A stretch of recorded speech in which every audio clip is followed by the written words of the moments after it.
maiores que nós imaginamos. Não, pois é, professor. E eles são inesperados, isso que é o pior ainda, né? Então, não sei se as duas concordam, né, gente? Podemos começar.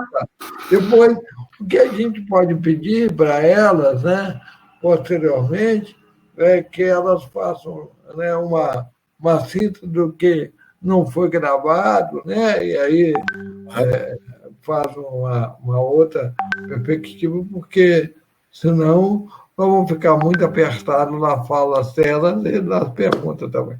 Então, perfeito, professor. Então podemos dar início? Podemos. Muito obrigado. Agora eu vou ficar realmente de ouvinte. Parabéns, né? O CAP pelo evento. A gente agradece a nossa articulação, né, com o nosso grupo de estudo da Fundação Brasileira de Direito Econômico e agradecemos também a todos os alunos que estão presentes. Obrigado. Um excelente dia a todos e todas. Espero que estejam bem. Hoje nós vamos realizar, então, o nosso evento, o Congresso Online de Direito Econômico, que hoje nós comemoramos o centenário de nascimento do professor Celso Furtado, economista brasileiro de renome, que tem uma grande contribuição para o pensamento do direito econômico no Brasil. Algumas regras para esse evento, eu gostaria de solicitar que, exceto as expositoras, o professor Giovanni e eu, fiquemos com as câmeras ligadas para não sobrecarregar. Gostaria de pedir para aqueles que também não vão fazer nenhuma fala, que deixem os seus microfones por hora mutado, para que não haja nenhuma interferência durante o evento. E também gostaria de fazer uma breve explicação sobre a dinâmica. Teremos aí mais ou menos um tempo de 20 minutos para a exposição de cada uma das expositoras. Hoje temos duas expositoras, que é a professora Leia e a professora Juliana Furno. Vamos, então, ao ponto. Hoje nós debatemos a vida e a obra do professor Celso Furtado, nesse primeiro painel. Logo em seguida teremos um segundo painel. Lembrando que, sobre a questão da certificação, às 11 horas, enviaremos uma lista aqui no chat para que vocês possam preencher com as suas informações, e essas informações elas serão coletadas para fins de emissão do certificado. Espero que todos tenham um bom evento, e eu já gostaria de convidar, então, a professora Juliane Furno, que é mestre e doutora em desenvolvimento econômico pela Unicamp e que dispensa, inclusive, mais comentários sobre o seu currículo, que é bem amplo. Professora, fique à vontade para fazer a sua fala. Obrigada, Matheus. Bom dia a todos. Muito obrigada pelo convite. É uma honra poder falar sobre o Celso Furtado e ver tantos jovens também interessados em retomar a obra do Furtado, principalmente dentro do campo do direito. Eu fico particularmente muito contente. Bom, eu vou tentar aqui, até conversei com a Leia ontem para a gente se dividir, apresentar de forma mais panorâmica um pouco a vida e a obra do Furtado, menos a vida. Enfim, acho que vocês podem, inclusive, encontrar textos, enfim, mais biográficos dele mais facilmente, mas tentar, a partir da vida, contextualizar e historicizar parte da produção teórica do Furtado dentro do período da história, com determinados interlocutores. A primeira coisa também que eu queria dizer é que eu acho que o Furtado, enfim, vale muito a pena ser lido, junto com outro conjunto de autores também, porque eu tenho uma relação com o Furtado, mais do que só pelo campo econômico, mas o Furtado também entra na minha trajetória pessoal e intelectual pelo campo da militância. Eu sou militante de uma organização chamada Levante Popular da Juventude. A gente tem muito apreço pelos estudos da formação econômica da realidade brasileira, e o Furtado, junto com alguns outros autores, ele consegue fazer uma mediação não trivial, se a gente for pensar o período que o Furtado está escrevendo, entre o que é universal e o que é particular. Então, ainda que o Brasil seja uma nação capitalista e que as leis gerais...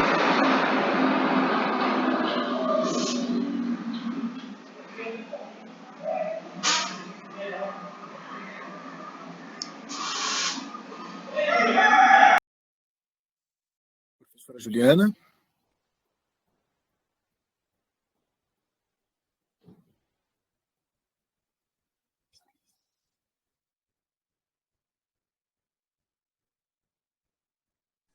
Oi, pessoal, desculpa. Vocês estão me ouvindo agora? Ouvindo e vendo bem. Eu vou ter que entrar pelo celular, porque o meu computador deu algum problema, mas estou aqui Bem. já, o desenvolvimento das forças produtivas precário. Bom, espero que vocês estejam me vendo. Peraí, só vou deixar um pouquinho mais para cima o celular. Oi. Tá perfeito. Agora sim. Bom, então o que eu estava falando é que o Brasil, né, ainda que seja uma nação capitalista e as leis gerais e tendenciais do capitalismo já tenham sido suficientemente expostas, enfim, pelo Marx, né, uma compreensão mais geral do que é universal, o Brasil e a América Latina se formam em um caminho não clássico, nas palavras do Florestan Fernandes, uma trajetória particular em relação àquela trajetória que concebeu as experiências mais gerais de avaliação do modo de produção capitalista. Então, enquanto grande parte da esquerda latino-americana, principalmente organizada nos partidos comunistas, teve uma apreensão, podemos dizer, mais a priorística da realidade nacional, muito vinculada a uma ideia universal do que seria o caminho do desenvolvimento dos países coloniais ou semicoloniais, o Celso Furtado dá um passo significativo avaliando a realidade brasileira, a especificidade do subdesenvolvimento brasileiro, latino-americano, e tentando, a partir disso, mediar ou equilibrar o que é geral do capitalismo e o que é particular de um conjunto de nações que já se formam enquanto capitalista num período que o capitalismo já não é mais o capitalismo competitivo das pequenas empresas, mas já é um capitalismo monopolista e com uma faceta imperialista que se forma no final do século XIX e início do século XX. Então, é importante resgatar esses autores, eu queria fazer essa introdução, que mediam mais essa relação e conseguem apreender a particularidade da dependência e do subdesenvolvimento. Bom, o Celso Furtado, muito rapidamente, ele nasce ali nos anos 20, ele se forma em Direito, né, o que é uma característica, acho, importante na Universidade do Brasil, depois o FRJ. O Celso Furtado vai trabalhar no DASP, e acho que essa é uma característica importante, porque ele mesmo reivindica um pouco essa trajetória de ser um homem de Estado, né, profundamente vinculado e vocacionado à carreira pública do Estado, como um servidor do Estado brasileiro. E isso diz muito, isso caracteriza muito a trajetória intelectual e política dele. Depois ele vai, pouca gente sabe, mas ele foi um dos pracinhas que vai compor a Força Expedicionária Brasileira no campo de batalha contra o nazifascismo. Ele vai para os campos de batalha na Itália. Depois ele volta e ele relata no primeiro livro autobiográfico dele, chama A Fantasia Organizada, que ele ficou bastante curioso para ver como as nações centrais europeias passaram pelo processo de reconstrução do pós-guerra. E aí, a partir disso, uma disposição de ir para fora, o Celso Furtado volta para a Europa e vai fazer um doutorado em economia. E nesse doutorado ele estuda a economia colonial brasileira, principalmente no século XVI, vinculado ali à produção de açúcar. E ali, de certa forma, ele tem ideia, né, tem contato com as ideias keynesianas quando identifica o rápido e acelerado desenvolvimento de reconstrução industrial francesa, muito vinculado a um planejamento, e isso vai acompanhar bastante a ideia de planejamento estatal, em que o Estado coordena um processo que exige vultosos investimentos públicos e coordenação política, que é a reconstrução quase absoluta dos países destruídos e ocupados pela Segunda Guerra. Depois o Furtado volta para o Brasil, ele vai trabalhar na FGV, e o Eugênio Boudin, por motivos que ele não explica muito no livro, mas talvez por já uma vontade de colocar o Furtado um pouco de escanteio, ele indica o Furtado para participar da CEPAL, a Comissão Econômica para a América Latina, e depois adiciona o Caribe, que fazia parte de um conjunto de comissões econômicas que a ONU criou ali no pós-guerra, 46, 47. Furtado, então, vai para o Chile participar da CEPAL, e ele é fruto dessa primeira geração que deu uma contribuição muito significativa para a teoria econômica e para a análise econômica, que é a denúncia do suposto equilíbrio da teoria das vantagens comparativas, do Davi Ricardo. Então, vigorava muito fortemente no pensamento econômico essa ideia de que os países teriam que se especializar no fator de produção que eles teriam mais competitividade. Então, os países centrais, eles se especializariam no fator de produção capital, ou seja, produziriam, exportariam as mercadorias manufaturadas, e a periferia se especializaria no fator de produção que ela tinha maior competitividade, que é o fator de produção trabalho, né? Ricas em recursos naturais, essas nações forneceriam matérias-primas e produtos agrícolas. O Davi Ricardo, quando teoriza isso, ele não dá uma ideia de valoração ou hierarquia. Inclusive, ele fala, olha, os países que se especializam na produção de bens primários exportadores não são países inferiores, pelo contrário, eles vão poder acessar todas as mercadorias da modernidade capitalista e industrial, sem precisar passar por todo um processo de acúmulo precedente de capital que diz respeito à industrialização, né?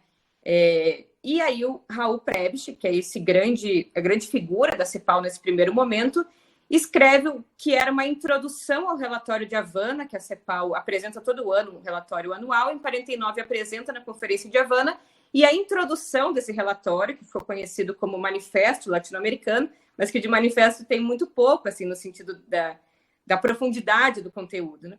Vai apresentar uma pesquisa em que o Raul Prebisch avaliou empiricamente os preços relativos das mercadorias manufaturadas em relação às mercadorias primárias de 1876 a 1947.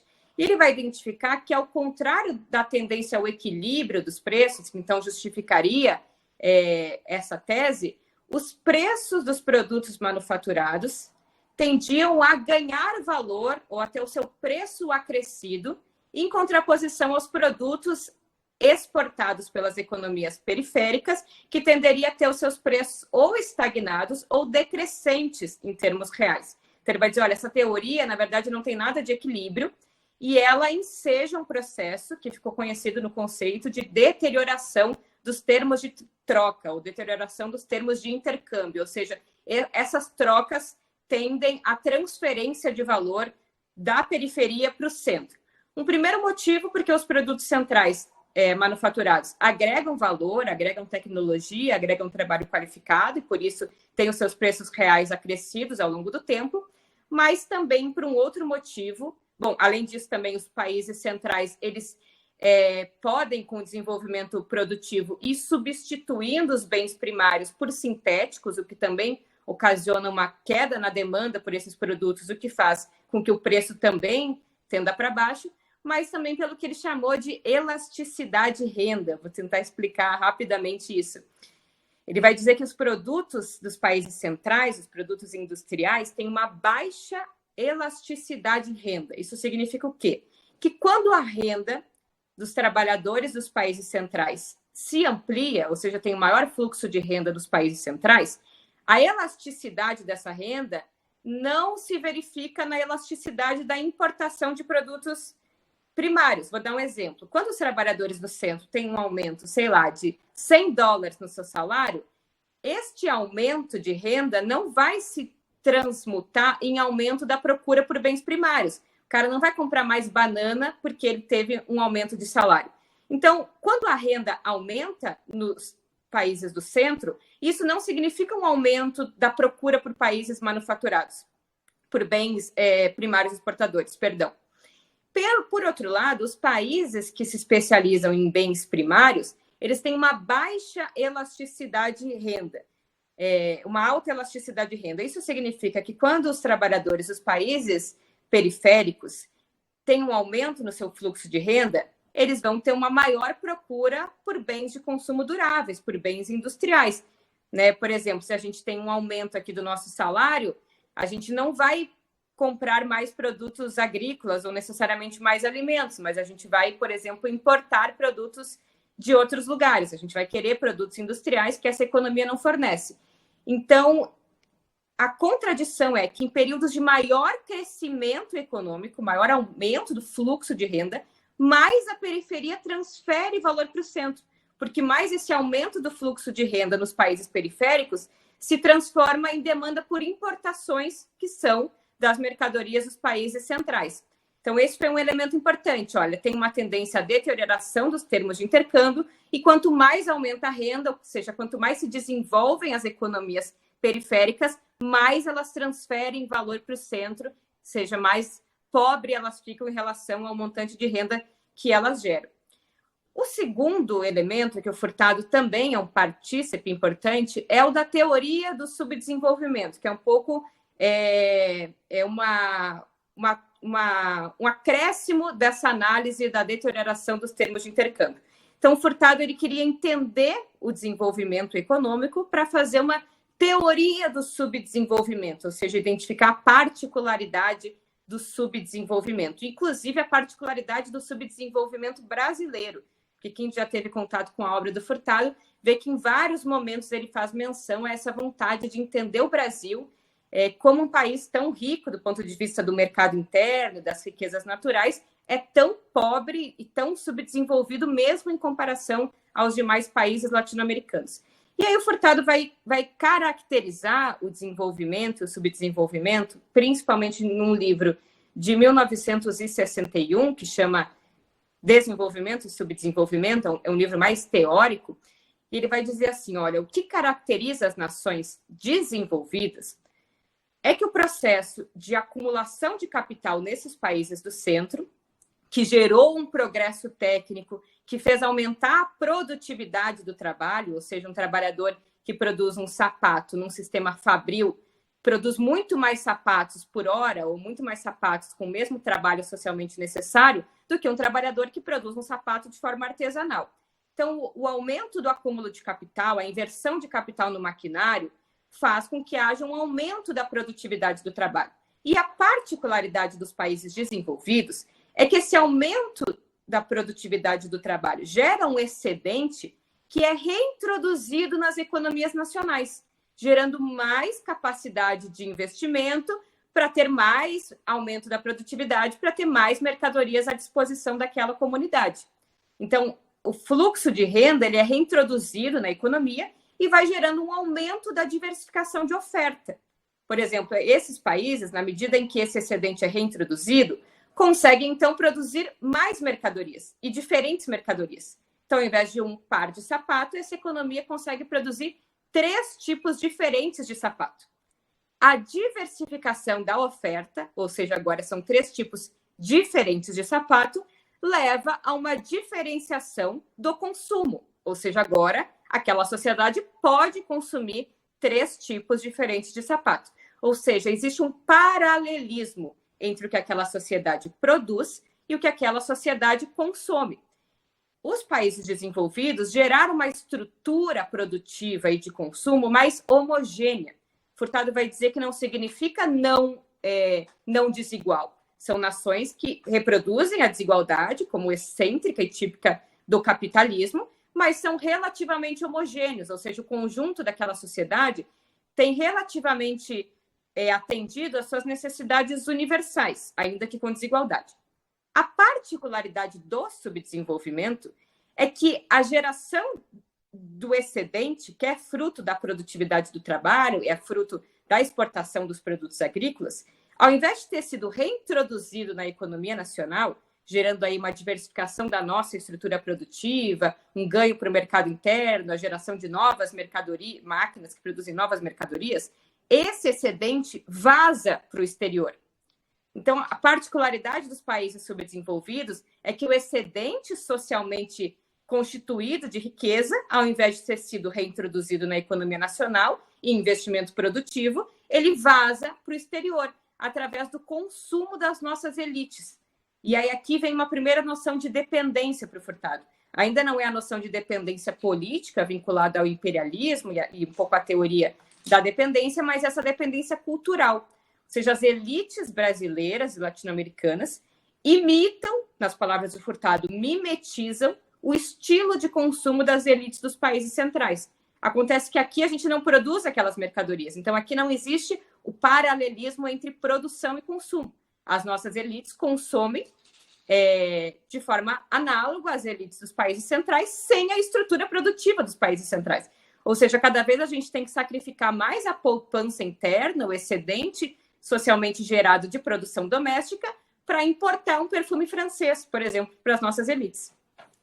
O Furtado vai dizer que não só as elites imitam um padrão de consumo e, com isso, sacrificam a renda nacional que volta para o centro através de importação de bens de luxo, um consumo conspícuo que não tem paralelo com a produção doméstica, mas também imitam o padrão tecnológico dos países centrais. Então, a nossa própria industrialização foi feita imitando um padrão de tecnologia dos países centrais, que é um padrão poupador de mão de obra. Ou seja, o Brasil, a industrialização no Brasil não significou superar o subdesenvolvimento, nem uma mudança qualitativa radical, porque ela foi feita reafirmando a desigualdade, principalmente porque grande parte dos trabalhadores não foi absorvido no setor industrial, da economia se manteve no setor, inclusive, pré-capitalista, e isso pressionou o salário dos trabalhadores industriais para baixo.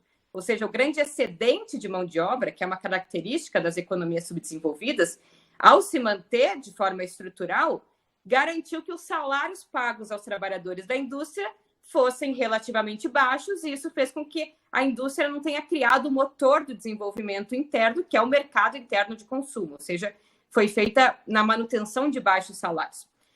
O Furtado vai terminar essa primeira fase de mais otimismo, ou seja, do diagnóstico da deteriorização dos termos de intercâmbio e do diagnóstico de que a característica do subdesenvolvimento é a não introdução do excedente na economia nacional, vai terminar um pouco esse diagnóstico na síntese de que, então, a saída para essa situação estrutural, que ele vai reafirmar que é estrutural, o desenvolvimento e o subdesenvolvimento não são estágios, são uma face da mesma moeda, os países desenvolvidos não evoluíram do subdesenvolvimento. Então, para superar esse processo, exigiria uma coordenação do Estado em duas frentes. A primeira é na restrição da demanda por consumos de luxo das elites, ou seja, você vai restringir esse consumo que sacrifica a renda nacional vazando para o exterior. E na outra ponta, do ponto de vista da oferta, o Estado vai ter que ser um Estado empresário, ou seja, o Estado, nas economias periféricas, é o próprio edificador do capitalismo moderno, pelas características das burguesias dos países periféricos, profundamente dependentes e vinculadas ao imperialismo e ao capital externo, que não são vocacionadas no ímpeto modernizante do desenvolvimento industrial. Então, o Estado teria que coordenar e ser um Estado empresário, principalmente em setores estratégicos, não para substituir o capital privado, senão que para estimular o capital privado, na medida em que constrói, por exemplo, a indústria de bens de capital, que vai produzir máquinas em moeda nacional para que o setor de bens de consumo possa acessar esse maquinário e se desenvolver industrialmente. O Celso Furtado identifica que a gente está na iminência de concretizar esse processo, que ele chama de Revolução Brasileira. O Florestan Fernandes chama de Revolução Nacional, mas por conceitos diferentes, os dois estão olhando para as mobilizações nos anos 60 em função das reformas de base, e o Celso Furtado, então, escreve um livro, em 62, que chama Pré-Revolução Brasileira, que ele vai dizer que, do ponto de vista industrial, o Brasil já tinha logrado uma diferenciação significativa do seu sistema produtivo, já tinha internalizado os centros de decisão ali com a indústria de bens de capital, principalmente olhando para o aço e para o petróleo. Então, do ponto de vista industrial, a gente já tinha dado passos significativos e faltava o outro pé, a outra perna para a concretização, aí sim, da Revolução Brasileira, que seriam as reformas estruturais de base. Então, ao contrário do que é uma análise um pouco vulgar, inclusive, do Celso Furtado, ele nunca achou que só a indústria fosse capaz de superar o subdesenvolvimento. Ele sempre vinculou a industrialização como, sim, necessária para a superação do subdesenvolvimento, mas nunca como uma condição suficiente sozinha. E nesse texto, então, ele vai advogar a necessidade das reformas de base, principalmente essas reformas que corrijam a grande heterogeneidade estrutural do mercado de trabalho, a pobreza extrema, o latifúndio como um setor que atravanca o desenvolvimento de alimentos, que é importante, inclusive, para baratear o custo da reprodução de vida dos trabalhadores da cidade. Então, para o Furtado, a reforma agrária tinha um papel essencial, tanto do ponto de vista da justiça social, que representa né, a desconcentração do latifúndio, mas do ponto de vista econômico também. E olhando ali, quando ele foi ministro do Planejamento no governo Jango, para a reforma bancária e para a reforma tributária, um pouco ali a reforma do ponto de vista fiscal. O golpe de 64, ele faz com que o que o Furtado chamava de fantasia organizada, no seu primeiro livro autobiográfico, seja um pouco colocado por terra. O Furtado está nos primeiros 100 nomes que são caçados pelo regime militar, ou seja, aqui, um parênteses curto, mostra que a linha entre reforma e revolução, para as nossas elites nacionais, é uma linha muito tênue e muito abaixo, né? Ou seja, o Celso Furtado, que nunca foi um revolucionário, nunca foi um marxista, mas o conjunto de proposições políticas que ele fazia, que inclusive são proposições para o próprio desenvolvimento do capitalismo, já eram suficientemente revolucionárias para o padrão de dominação da burguesia brasileira, que não aceitava, por exemplo, a reforma agrária, muito mais do ponto de vista do que significava isso politicamente do que economicamente. O Furtado, então, vai passar por uma segunda fase, essa fase que ele vai chamar de fantasia desfeita, que eu não vou entrar muito aqui, mas ele passa por uma tese estagnacionista, que depois ele revê sobre a tendência à estagnação secular na América Latina. Ele vai rever e vai chamar o desenvolvimento latino-americano sob as ditaduras militares de modernização dependente. Então, sim, tem um grande avanço do ponto de vista industrial, mas é dependente, é feito reafirmando o subdesenvolvimento e não numa perspectiva de saída, né? Ele vai criticar muito o padrão de financiamento da ditadura militar, um padrão vulnerável, porque é vinculado ao capital internacional, e profundamente comprometedor do que era um grande problema econômico no período, que era a inflação, que ele vai dizer, ao contrário dos monetaristas, não era um problema de demanda, mas essencialmente um problema de vulnerabilidade externa. Então, a inflação crônica tem muito mais a ver com o custo das mercadorias, que está vinculado à moeda estrangeira e a vulnerabilidade do balanço de pagamentos como um elemento estrutural dos países subdesenvolvidos. E aí, agora, em último lugar, acho que já passei um pouquinho aqui do tempo que eu tinha pensado para esse ponto, quero entrar no último, Celso Furtado, que vai dar um pouco ensejo para depois a fala da Leia. O Celso Furtado, dos áreas da fantasia desfeita, né? Esse último Celso Furtado do texto Os Ares do Mundo, ele vai, que volta para o Brasil com a redemocratização, vai ser um Celso Furtado mais pessimista do ponto de vista da capacidade de superação do subdesenvolvimento apenas por mudanças endógenas. Ou seja, se antes ele acreditava que pela via da industrialização e das reformas de base, ou seja, um processo produtivo eficiente com vontade política, se antes ele achava que isso fosse suficiente para uma transição estrutural, a última análise do Celso Furtado está mais vinculada à teoria da dependência e olha a importância do cenário externo como um limitador das possibilidades de superação do subdesenvolvimento. Por isso, advogo um pouco que esse último período aproxima mais o Celso Furtado da teoria marxista da dependência, ainda que ele não tenha aceitado os seus pressupostos fundamentais, mas olhando mais o neoliberalismo, né, de forma geral, que se espraia com a globalização produtiva, o processo de financiarização da economia e o peso que o imperialismo norte-americano tinha sobre a determinação das economias periféricas. Então, ele vai escrever, em 92, um livro que é o meu preferido, que é esse aqui, Brasil, a Construção Interrompida, e ele vai dizer, em síntese, que até a década de 80, ainda que com um processo que reafirma as desigualdades sociais e regionais, uma industrialização que concentra a renda, ainda que ele faça esse diagnóstico, ele vai dizer que existia um Brasil em construção. Existia um Brasil com uma diversificação produtiva, com uma pauta exportadora diversificada, com um acelerado desenvolvimento industrial, urbanização, que ainda que concentrando renda, era um Brasil em construção. Poderia, a partir de vontade política e reformas estruturais, passar por um processo de modificação estrutural. Com a globalização produtiva e o neoliberalismo, ele vai dizer que a construção do Brasil foi interrompida. E eu acho muito legal que no prefácio desse livro, ele diz que a geração dele está vivendo um momento de muita angústia e muita confusão, parecido com o que a gente vive. E que ele relutou muito em escrever esse livro, porque, enfim, estava vivendo o calor do momento. Mas ele vai dizer que tem momentos na vida de uma nação que a falta mais grave dos intelectuais é a omissão.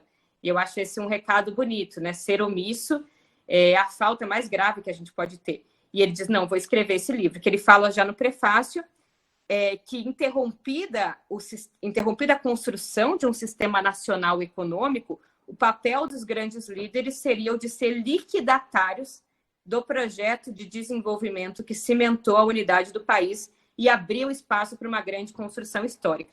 Então, ele vai dizer, olha, tem mudanças do ponto de vista internacional se processando nesse período, ali do início dos anos 90. Teve a subida da taxa de juros americana em 79, que reorganiza o sistema internacional com o fim do capitalismo regulado ali de Bretton Woods. Tem a emergência das experiências neoliberais nos Estados Unidos, na Inglaterra, na Alemanha.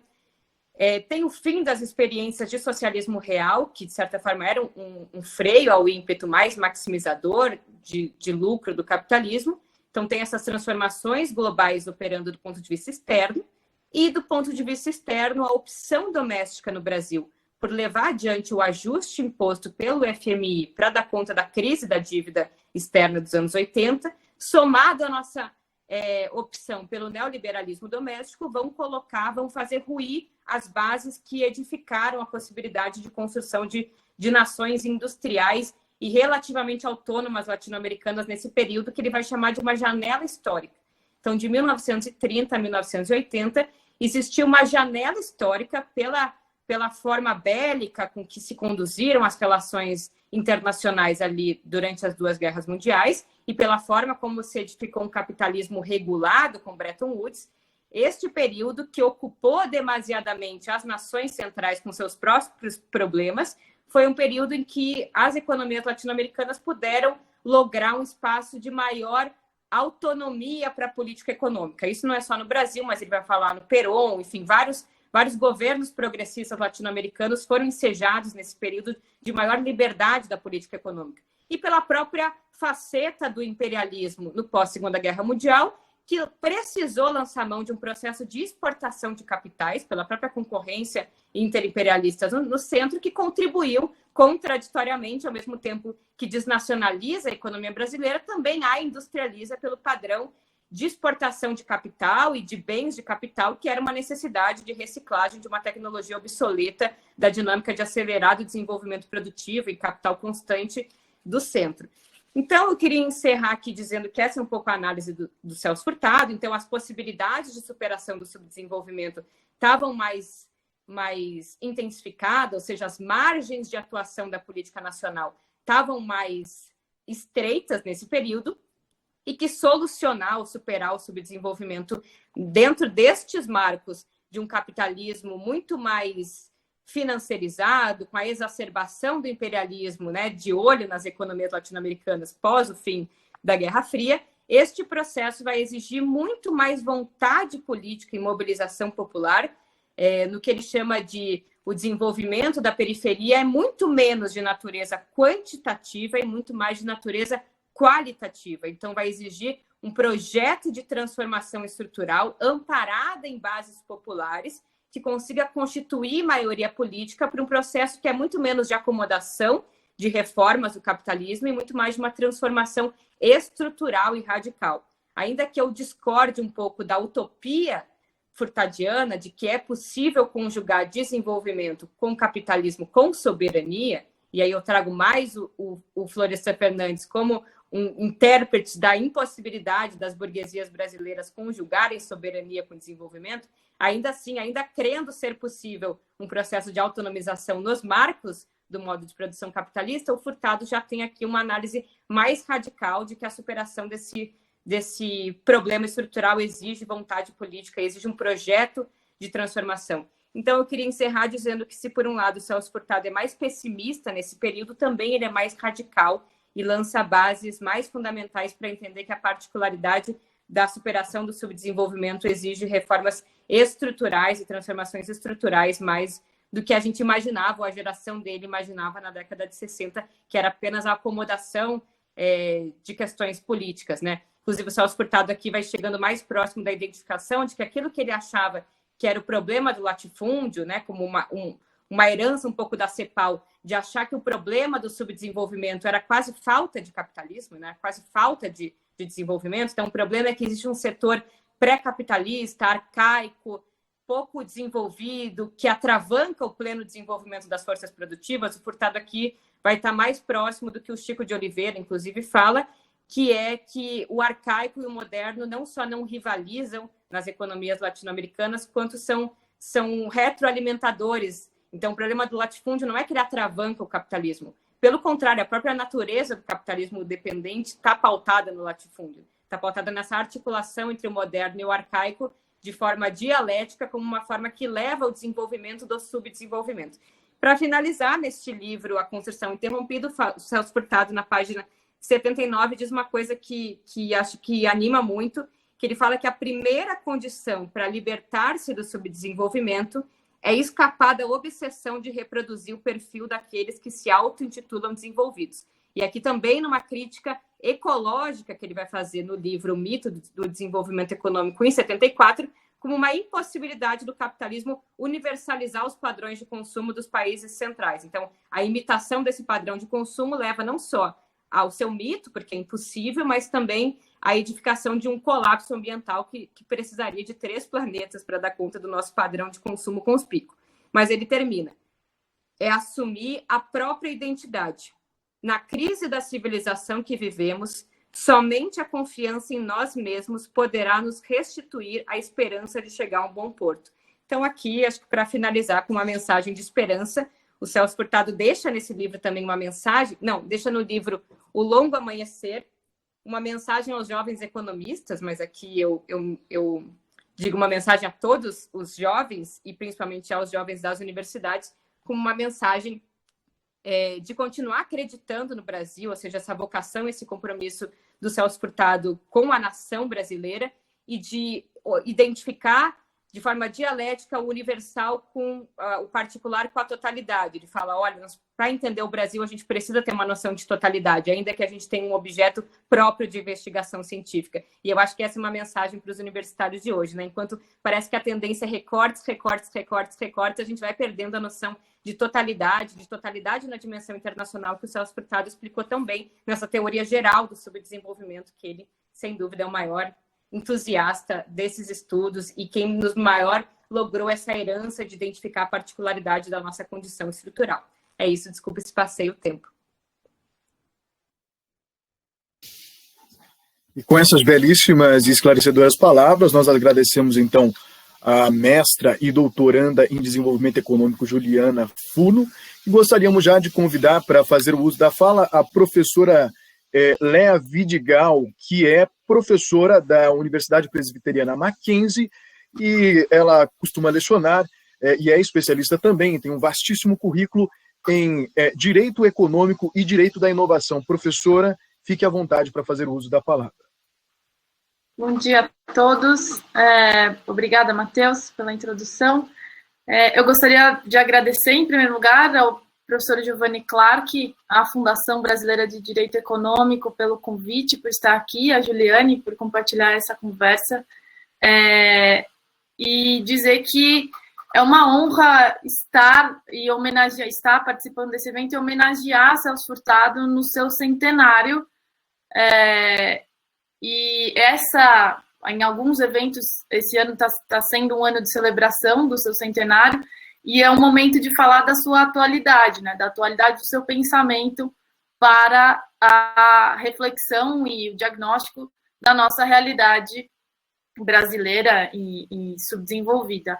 E eu aproveito também para mencionar e dizer que o professor Washington Peluso, que é fundador do direito econômico no Brasil, criador dessa matéria, direito econômico, na Universidade Federal de Minas Gerais, a primeira cátedra de direito econômico, né, na história do ensino brasileiro, e que tem também um marco em 2020 de lançamento dessa obra Direito Econômico, uma obra muito importante da vasta contribuição do professor Washington Peluso Albino de Souza para o direito econômico brasileiro. E acho que um bom caminho para a gente percorrer hoje é justamente a ponte entre o Celso Furtado e o professor Washington Peluso, na verdade, a ponte entre a teoria do subdesenvolvimento e o direito econômico, que está na nossa Constituição e que, portanto, organiza os objetivos e os instrumentos para lidar com o subdesenvolvimento. Então, eu agradeço a Juliane por ter feito toda essa recuperação da teoria do subdesenvolvimento com tanta propriedade, que me permite fazer esse gancho com a nossa Constituição, né? Eu, me preparando para essa palestra, aproveitei para ler, aliás, a recente obra lançada pelo professor Giovanni Clark com o professor Samuel Nascimento e o professor Leonardo Correia, A Constituição Bloqueada, e esse livro recém-lançado, esse ano, se não me engano, ele também faz o tributo ao Celso Furtado e o tributo ao professor Washington Peluso, e fala exatamente de quais são os bloqueios à Constituição Econômica e a questão da superação do subdesenvolvimento do ponto de vista jurídico, e é um pouco o que eu vou abordar hoje com algumas outras contribuições do direito econômico. Então, são 3 pontos que eu gostaria de tratar aqui. Em primeiro, essa atualidade da teoria do subdesenvolvimento, que vai ser mais curta, porque tivemos aqui uma explanação mais aprofundada da Juliane. A questão da superação do subdesenvolvimento e como ela foi incorporada às constituições econômicas, né, no contexto brasileiro de ampliação e complexificação do Estado para os projetos de desenvolvimento ao longo do século XX, e como a Constituição de 88 aborda como está organizada a Constituição Econômica de 88, e a gente vai enxergar lá, nessa Constituição Econômica, a incorporação do desafio furtadiano. Então, rapidamente, para retomar o primeiro ponto dessa exposição, que foi mencionado, foi exposto mais detalhadamente pela Juliane, o Celso Furtado vai trazer um legado que é um patrimônio do Brasil e que precisa ser celebrado hoje e todos os dias por quem pensa a economia e o direito, para justamente transformar a realidade brasileira. É uma reflexão específica sobre as estruturas subdesenvolvidas. Então, a primeira parte, a primeira superação que a teoria do subdesenvolvimento e a teoria da CEPAL, muito, muito construída a partir do Celso Furtado, vai atingir a superação do colonialismo mental, para usar uma expressão do professor Mangabeira Unger. Então, os marcos teóricos da economia precisam ser pensados a partir dos problemas específicos da América Latina e dos problemas específicos do Brasil, que não são os mesmos das economias centrais, ou seja, nós fomos objetos de projetos de desenvolvimento externos, né, a nós. Fomos colônia, portanto, colônia com a sua organização econômica, formação econômica determinada de fora para dentro, e isso conforma as nossas estruturas, e precisamos pensar com esse diagnóstico em mente, né? Então, o sistema centro-periferia vai determinar duas principais características dessa economia reflexa em relação ao centro do sistema capitalista mundial. Em primeiro lugar, a dependência externa, então, em relação à tecnologia, em relação a crédito, em relação à determinação dos preços dos produtos que produzimos, exportamos e importamos, que determina essa exportação do nosso excedente a título de importação de produtos manufaturados, né? E essas tecnologias importadas, cada vez mais necessárias. Por que elas são cada vez mais necessárias? Porque hoje em dia ninguém vai abrir mão do seu computador, do seu celular. Isso são tecnologias socialmente imprescindíveis. Então, o preço que esses equipamentos tiverem será pago por quem quer que seja, que tenha renda suficiente para adquiri-los. E não importa se eles sejam importados ou se eles sejam produzidos no Brasil, essas tecnologias são imprescindíveis. Então, o acúmulo de tecnologia que elas, de complexidade que elas incorporam, leva a que a importação desses produtos não seja uma opção, ela seja, de fato, cada vez mais dependente, o Brasil se torna cada vez mais dependente dessa importação, e o componente de modernização das elites, de modernização da cultura das elites, principalmente das elites brasileiras, vai determinando a reposição desse padrão importador de tecnologias complexas e exportador de produtos de baixíssimo valor agregado. E se alguém tem dúvida de que isso é uma realidade, é só a gente olhar para a nossa pauta exportadora, que se amplia nos itens primários, leia-se soja, leia-se café. Então, se o café era o item lá no século XIX, principal item da pauta exportadora, a gente está reprimarizando a nossa economia há 30 anos já, agora há 30 anos. Então, a atualidade dessa questão continua. E o outro item é a desigualdade social extrema. Então, para manter o nível de consumo modernizado das elites, para que elas tenham renda suficiente para importar tantos produtos de alta tecnologia e, portanto, alto preço do centro, a renda deve ser extremamente concentrada, ela só pode ser extremamente concentrada, né? E o Celso Furtado vai falar que a estrutura da desigualdade brasileira, ela é um elemento fundamental do subdesenvolvimento e do desenvolvimento, digamos assim, das forças produtivas no Brasil, porque a elite, para conseguir manter o seu padrão de consumo modernizado, importador, precisa concentrar tremendamente a renda. Então, hoje, os dados que a gente tem são de, em 2018, 13 milhões e meio de brasileiros vivendo abaixo da linha da extrema pobreza, e esse número certamente aumentou, a gente está em uma pandemia que agravou essa situação, e, por outro lado, em 2020, temos 238 bilionários no Brasil, cuja soma da riqueza dessas pessoas equivale praticamente ao PIB do Chile, né? Então, novos 33 bilionários foram adicionados a essa lista só em 2020. Então, o Furtado continua absolutamente atual.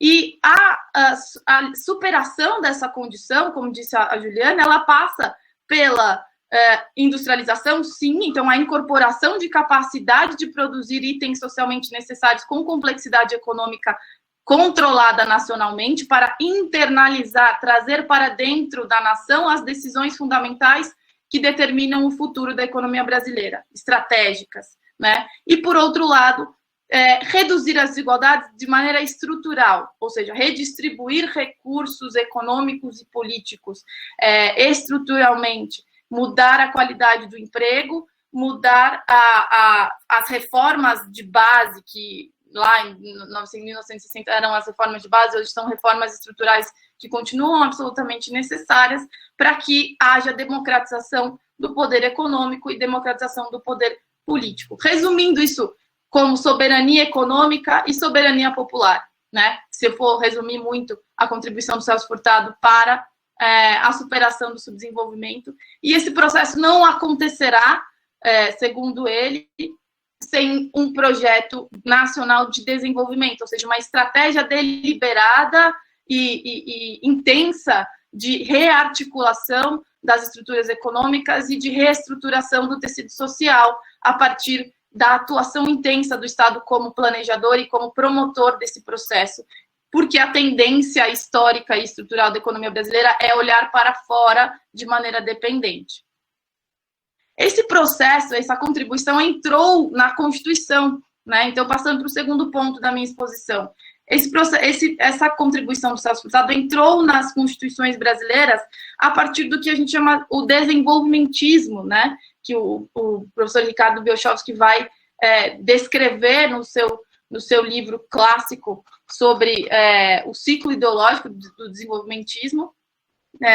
A partir de 1930, a gente tem uma superação da economia baseada na exportação, exclusivamente baseada na exportação de commodities, especialmente no café, a partir da Revolução de 30, que a gente chama o Vargas, né, a era Vargas, os governos Vargas, seja o governo autoritário e, posteriormente, na década de 50, foi a primeira tentativa, a primeira iniciativa de criar a articulação de um mercado interno, né? Então, a partir de uma crise, lembre-se, em 1929 a gente tem uma crise total da capacidade da sustentação da economia brasileira, que vai deslocar, segundo o Furtado, então, o eixo dinâmico da economia para o mercado interno, porque não tinha outra opção, e junto a isso veio a crise política, e o Vargas vai desenvolver um processo de industrialização deliberada e integração do mercado interno com atuação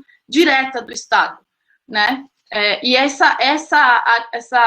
fomento ao mercado interno, a integração da economia nacional, vai demandar a atuação do Estado no sentido de organizar o trabalho para esse processo de industrialização, de fomentar a economia popular, então lidar com questão de preços, lidar com a seguridade social, lidar com a organização do salário, os preços, tanto de salário quanto de consumo da renda, e, por outro lado, a atuação direta do Estado em setores-chave da economia que não eram promovidos, não seriam promovidos pela iniciativa privada. Então, a gente tem a constituição dos setores da indústria pesada, da energia, dos transportes, da siderurgia. A empresa estatal vai cumprir esse papel fundamental de constituir as bases da industrialização brasileira a partir de um processo que também vai começar a incorporar o planejamento como regra, né? E nesse cenário de industrialização e urbanização do Brasil a partir depois da década de 30, década de 60, a gente tem as constituições que vão trazer para o seu texto formal objetivos a serem buscados pela ordem econômica. Então, de constituições que a gente chama constituições liberais, como a Constituição do Império de 1891, em 1834, a gente tem as constituições que passam a prever objetivos específicos para a economia brasileira e os instrumentos que o Estado dispõe para buscar esses objetivos, né? E aí a gente vai, a partir de então, identificar o que o professor Washington Peluso chama de Constituição Econômica, né? A Constituição que vai conter no seu texto a presença expressa do econômico, da organização econômica de maneira mais proeminente e, mais do que isso, prospectiva, né? Então, as constituições liberais que mantinham o status quo e a estrutura econômica da ordem anterior eram constituições mais enxutas, né? Mas elas continham uma estrutura econômica que era baseada justamente na monocultura de exportação das elites e no controle político das elites cafeeiras. As constituições econômicas expressas posteriores a 34 vão prever esses instrumentos de atuação do Estado para o desenvolvimento, e aí esse desenvolvimento vai variar a partir de uma perspectiva democrática ou representativa até 64, e depois disso, de maneira autoritária e modernizante, conservadora, até a Constituição de 88. E aí, aqui, a gente tem, vale a pena mencionar, que a Constituição Econômica, ela passa a ter um discurso instrumental transformador, ou seja, ela estrutura um programa de alteração das estruturas sociais e econômicas para o Estado e para a sociedade. A gente tem o que a gente chama Constituição dirigente, né? Uma Constituição que fixa objetivos para a sociedade e torna o programa constitucional como um fundamento de legitimidade da política econômica, que passa a ter que cumprir alguns objetivos específicos, e, por outro lado, o professor Washington Peluso especificamente vai chamar de ideologia constitucionalmente adotada esse programa de alteração da realidade que passa a constar das constituições.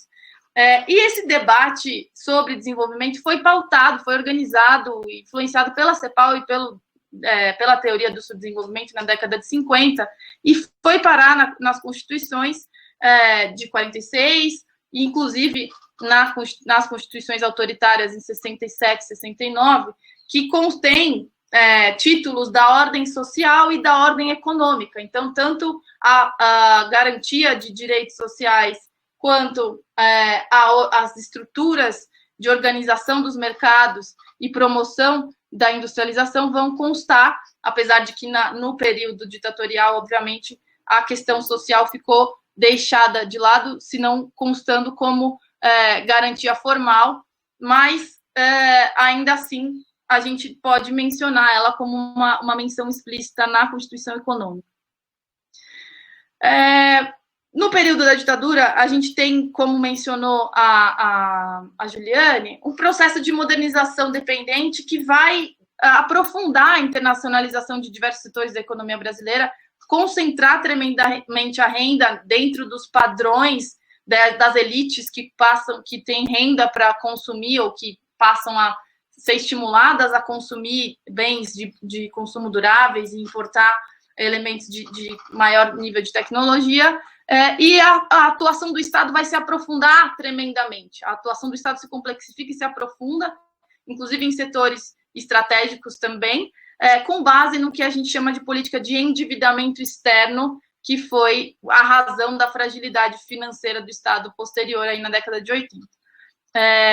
Com a crise desse sistema da economia e, posteriormente, do poder, né, organizado a partir da ditadura civil-militar, a gente tem uma redemocratização que foi problemática em vários sentidos, né? A gente tem uma redemocratização que não se completou, não se aprofundou, uma lei da anistia que ainda perdoou uma série de atrocidades e perseguições e que manteve uma estrutura autoritária do Estado brasileiro e que precisa ser resolvida, ainda é uma tarefa a ser resolvida, mas a Constituição de 88 incorporou de maneira expressa o desafio furtadiano. Professor Gilberto Berkovitz, uma honra recebê-lo.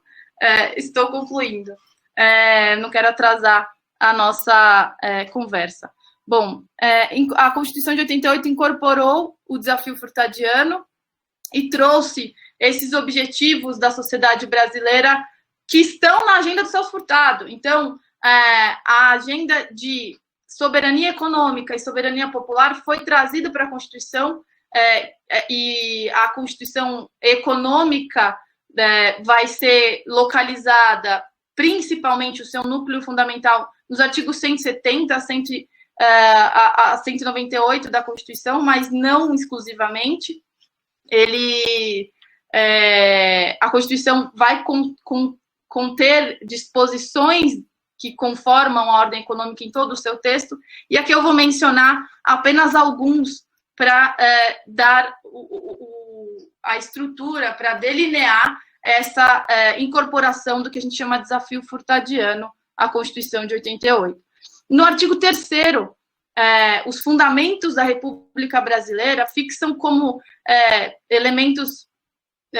os objetivos fundamentais da República Brasileira fixam como objetivo da sociedade construir uma sociedade livre, justa e solidária, e erradicar a pobreza e a marginalização, garantir o desenvolvimento nacional e eliminar quaisquer formas de discriminação. Essa cláusula esse artigo é chamado de cláusula transformadora pela doutrina do direito econômico, por justamente fixar objetivos reconhecer que a realidade brasileira não é democrática, não é livre, justa e solidária, e propor essa agenda transformadora que vai, a partir do artigo 3º, vincular e submeter subordinar os outros artigos da Constituição, a atuação do Estado e a organização do mercado a esses objetivos, que são objetivos da nação, né?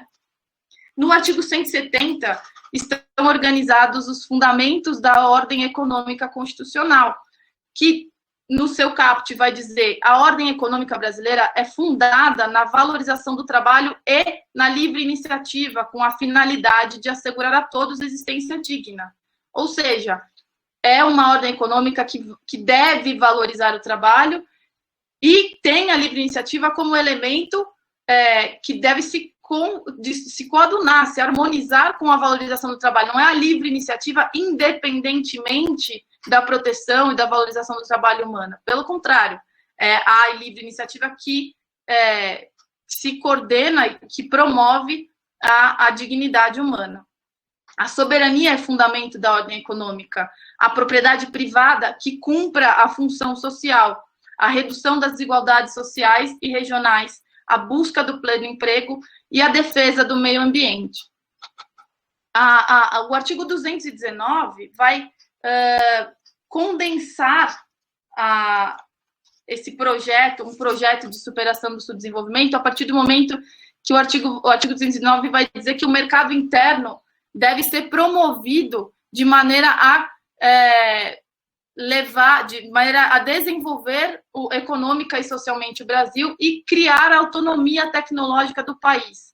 É dizer que o artigo 219 vincula a organização do mercado interno para o seu direcionamento no sentido da autonomia tecnológica, no sentido do estímulo à industrialização, à incorporação de tecnologia, à geração de emprego de qualidade e renda que permita ao mercado interno aprofundar o chamado ciclo virtuoso de desenvolvimento. Esse artigo, de todos os que estão na Constituição, ele é a condensação maior do que a gente chama a incorporação aí da superação do subdesenvolvimento pela Constituição. E ele vai, nos seus artigos 173, 174 e 175, a Constituição vai trazer os instrumentos para promover esses objetivos, né? Então, a atuação do Estado diretamente na economia por meio das empresas estatais, que está previsto no artigo 173, como instrumento de política econômica, então, para atingir essa soberania econômica, essa capacidade de produzir tecnologia própria. Se a gente fala da Petrobras, se a gente fala do BNDES, se a gente fala das tantas empresas que são únicas nos seus setores em criar tecnologia nacional, o artigo 175 estipula o dever do Estado de prestar serviços públicos, serviços essenciais em relação à coesão da sociedade, serviços sem as quais a sociedade não pode se reproduzir e nos seus laços, na sua existência essencial. Isso é dever do Estado e, independentemente do que se diga ou se crie de legislação, ou se fale na teoria econômica da eficiência, o serviço público é dever do Estado pela Constituição brasileira. E esse processo de desenvolvimento, esses instrumentos de atuação direta e indireta do Estado devem ser organizados e dispostos por meio do planejamento do desenvolvimento. O artigo 174 estrutura o dever do Estado planejar o desenvolvimento e agir como agente normativo e regulador da economia. Então, esses instrumentos vão dar músculo, dar capacidade ao Estado para promover esse processo de criação de soberania econômica e soberania popular, ao qual o Poder Executivo, o Poder Legislativo e o Poder Judiciário estão vinculados. Então, a Constituição Econômica Brasileira, ela fixa um critério de interpretação da adequação ou inadequação das políticas econômicas em relação aos objetivos da República, em relação à ideologia constitucionalmente adequada, ok? É possível interpretar o artigo 170 da Constituição, que fala da valorização do trabalho e da livre iniciativa, de algumas formas, mas não de qualquer forma. Não dá para excluir o fato de que a valorização do trabalho está escrito nesse caput aqui. Não dá para eliminar o trabalho como um valor da ordem econômica. E, então, a gente tem um critério para dizer que uma reforma trabalhista que elimina qualquer tipo de proteção, que uma eliminação, a extinção da previdência, do sistema de previdência, elas são medidas inconstitucionais em relação à atual ordem econômica constitucional. Então, eu espero que esteja claro, a partir disso, o professor Gilberto Berkovitz, ele vai falar, ele vai, desde da sua tese de doutorado, mencionar que o conteúdo do artigo 219 justamente foi inspirado no programa econômico formulado pelo Celso Furtado para a superação do subdesenvolvimento e incorporou o desafio furtadiano, que exige a internalização de centros de decisão econômica, a dinamização e integração do mercado interno e o desenvolvimento tecnológico com a redistribuição dos recursos de poder econômico e social. Tem uma série de bloqueios à efetivação da Constituição Econômica, a gente tem supressões constitucionais, então emendas constitucionais que desfiguraram a ordem econômica, apesar de não terem eliminado esse projeto de desenvolvimento, uma série de omissões na regulamentação das previsões, justamente bloqueando a concretização da Constituição Econômica, e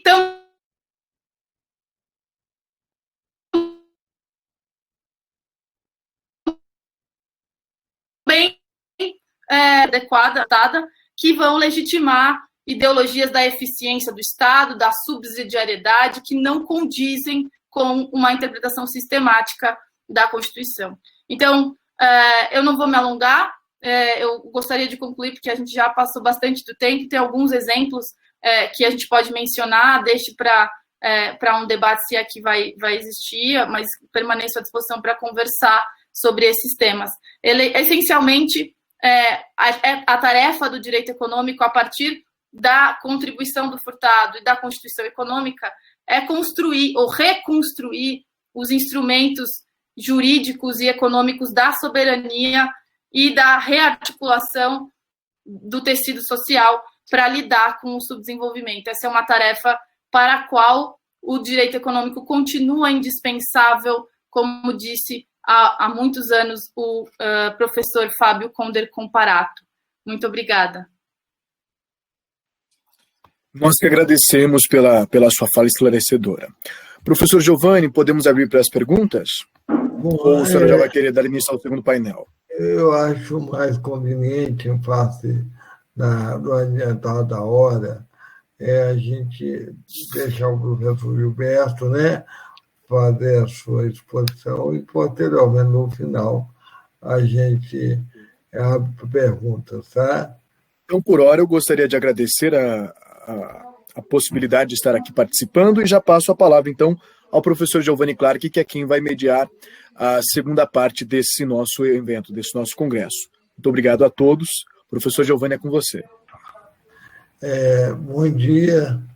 Queria agradecer tanto a professora Léa como a Juliane pela excelente palestra e aqui já imediatamente recepcionar o professor Gilberto Bercovitch, que é professor titular da USP, professor também da Mackenzie, da Uninove, um indileto amigo de algum tempo, né, professor Gilberto, e que vai também nos brindar com uma palestra sobre o Celso Furtado, as suas teorias, formação, a sua preocupação com o desenvolvimento regional.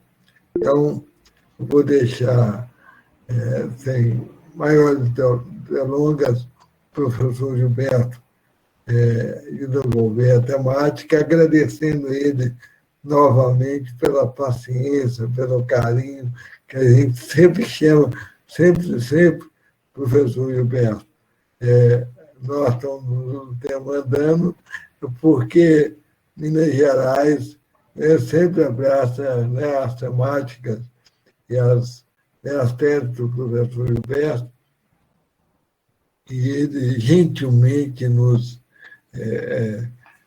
cede o seu tempo e paciência para poder mostrar os seus conhecimentos. Aqui também eu queria agradecer os participantes que estão aqui, especialmente abraçando a todos os demais, o professor Samuel Pontes do Nascimento, que está nos ouvindo e nos assistindo. Então, Gilberto, está aí agora, vou deixar a palavra com você, te agradecendo aí a sua sempre possibilidade de nos atender. Eu sei que você estará daqui uma semana, salvo me engano, novamente, aqui em Minas Gerais. A vantagem da internet é isso, essa, entre aspas, trazer todos presentes do Brasil inteiro nas universidades. Então, um abração, obrigado, Gilberto. Bom dia a todos e a todas. Eu queria agradecer imensamente ao convite do Centro Acadêmico Afonso Pena por esse evento, saudar a professora Juliane, saudar a professora Leia e saudar especialmente o meu querido amigo, o professor Giovanni Clark, que é o responsável, junto com o saudoso professor Washington, de eu poder ter sempre um grande prazer de vir discutir os temas essenciais do desenvolvimento do direito econômico em Minas Gerais. Né? O senhor Giovanni não foi correto quando disse que eu venho falar das minhas ideias. Eu, na verdade, não venho falar de ideia minha nenhuma, eu venho falar das ideias de outras pessoas que elaboraram muito melhor do que eu, que é o professor Washington Peluso Albino de Souza, o Celso Furtado, o professor Fábio Comparato e tantos outros. Então, sempre é um grande prazer poder estar aqui. Né? Daqui a uma semana vou estar de novo, vou falar a mesma coisa, né? Porque é o mesmo tempo que o Celso Furtado. Não sei que eu descubro um livro novo dele que ninguém conhecia. Vai ser mais ou menos na mesma linha. Mas, na verdade, bom, primeiro, obviamente, vocês já escutaram o que a professora Juliane explicou, o que a professora Leia explicou. Algumas coisas eu vou repetir, mas o Celso Furtado, todo mundo já sabe, ele é o grande economista desenvolvimentista brasileiro. É ele quem consegue formular uma construção teórica própria sobre a questão do subdesenvolvimento.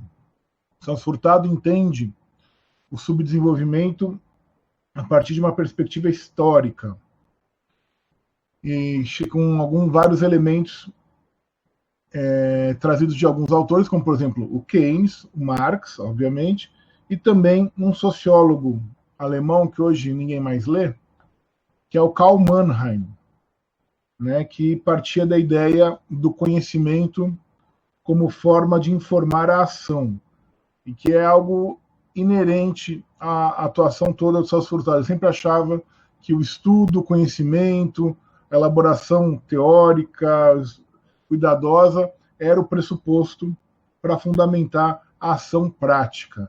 O Celso Furtado é, ao mesmo tempo, um teórico e um prático, porque ele atua efetivamente na política de desenvolvimento e é o grande defensor do planejamento democrático no Brasil. Celso Furtado, como vocês já sabem, mas enfim, nasceu há 100 anos, em 1920, na Paraíba, em Pombal, fez curso de Direito na Faculdade Nacional de Direito, no Rio de Janeiro, foi para a Força Expedicionária Brasileira, lutar na Itália, e fez um doutorado já em Economia, sobre Economia Colonial Brasileira, na Sorbonne, na Universidade de Paris. Ele vai ser chamado para a equipe que estava sendo montada na criação da CEPAL, a Comissão Econômica para a América Latina, e junto com essa equipe, que vai ser liderada a partir do fim de 48, pelo Raul Prebisch, um economista argentino, eles vão elaborar a única teoria econômica estruturada, pensada fora dos centros de pensamento europeus ou norte-americanos, que é a teoria do subdesenvolvimento. O Celso Furtado é um dos principais formuladores da teoria da CEPAL, da teoria do subdesenvolvimento, e ele vai sempre estar preocupado com a questão brasileira, e nos anos 50 ele volta para o Brasil como um diretor do então BNDE, Banco Nacional de Desenvolvimento Econômico, ainda não tinha o S, né, para elaborar como equipe uma série de propostas, uma espécie de planejamento global da economia brasileira no grupo misto BNDES-CEPAL, e depois ele vai atuar, mais especificamente no governo do Juscelino, ele vai atuar vai preparar uma proposta de desenvolvimento para o Nordeste, E a primeira grande proposta, a gente vai ver com mais calma daqui a pouquinho, de política de desenvolvimento regional estruturada no Brasil. Aliás, ainda é um modelo até hoje. E vai ser o formulador, o criador e o primeiro superintendente da SUDENE, da Superintendência do Desenvolvimento do Nordeste, a partir de 59. Também vai ser, no governo João Goulart, o primeiro ministro do Planejamento do Brasil, onde vai elaborar o plano trienal, sobre o qual também vamos falar daqui a pouquinho. Vai ser, depois volta à Superintendência da SUDENE, em 63, e quando vem o golpe de 64, ele é destituído dos seus cargos e está na primeira lista de cassados da ditadura militar. Vai para o exílio, primeiro no Chile, vai ser convidado para dar aula nos Estados Unidos e na França, vai passar a maior parte do exílio na França, dando aula na Sorbonne, e volta para o Brasil, depois da ditadura, como convidado, inclusive, seu último cargo público, que é de ministro da Cultura do governo Sarney, entre 86 e 88, e participa ativamente aí do período da redemocratização. A obra do Celso Furtado, ela tem 3 grandes eixos, vamos dizer assim. O primeiro, que é o Estado, que é o agente promotor do desenvolvimento, especialmente por meio do planejamento. É apenas pela coordenação estatal que seria possível internalizar os centros de decisão econômica brasileira e romper o subdesenvolvimento, promovendo a emancipação econômica nacional. O segundo ponto essencial da obra dele, da carreira dele, todas as políticas, política monetária, política cambial, política fiscal, estão todas submetidas à política desenvolvimentista. O objetivo é superar o subdesenvolvimento. As políticas são todas instrumentais disso. Elas não são fins em si mesmo, como vão defender os liberais ortodoxos, como os que hoje atuam no desastre que é o Ministério da Economia do Brasil. E o terceiro ponto essencial da obra e da vida política do Celso Furtado é a preocupação com as reformas sociais, as chamadas reformas de base, particularmente a reforma agrária e a redução das desigualdades regionais. O ponto-chave aí para o Celso Furtado é a questão da homogeneização social. O desenvolvimento só vai ocorrer com a inclusão das massas populares, urbanas e rurais, no processo, com a homogeneização social, que o próprio Celso Furtado esclarece, que não é uniformização dos padrões de vida, mas sim satisfação adequada de necessidades básicas de alimentação, vestuário, moradia, acesso à educação, acesso ao lazer, acesso à cultura para todos os cidadãos, a garantia do mínimo necessário para se viver relativamente com dignidade em sociedade. O desenvolvimento, como ensina o Celso Furtado, é um fenômeno eminentemente histórico, ou seja, cada sociedade enfrenta questões, problemas específicos para as quais não há um modelo, não há um manualzinho de instruções. O subdesenvolvimento é uma etapa pela qual os países desenvolvidos necessariamente tenham passado. A Inglaterra não foi subdesenvolvida, a França não foi subdesenvolvida. Subdesenvolvimento é um processo histórico autônomo. E, na verdade, ele é o outro lado do desenvolvimento. Só existe país desenvolvido porque existe país subdesenvolvido. E assim por diante. E vice-versa. Subdesenvolvimento, destaca o Celso Furtado, é um fenômeno de dominação. Portanto, não é só econômico, ele também tem naturezas cultural e política. O Celso Furtado, portanto, inova na literatura econômica com a ideia de que os países subdesenvolvidos tinham estruturas econômicas distintas dos países desenvolvidos. Portanto, problemas e desafios distintos a serem resolvidos, que necessitavam de uma reflexão própria, de uma teoria própria. O método que ele utiliza é o famoso método histórico-estrutural.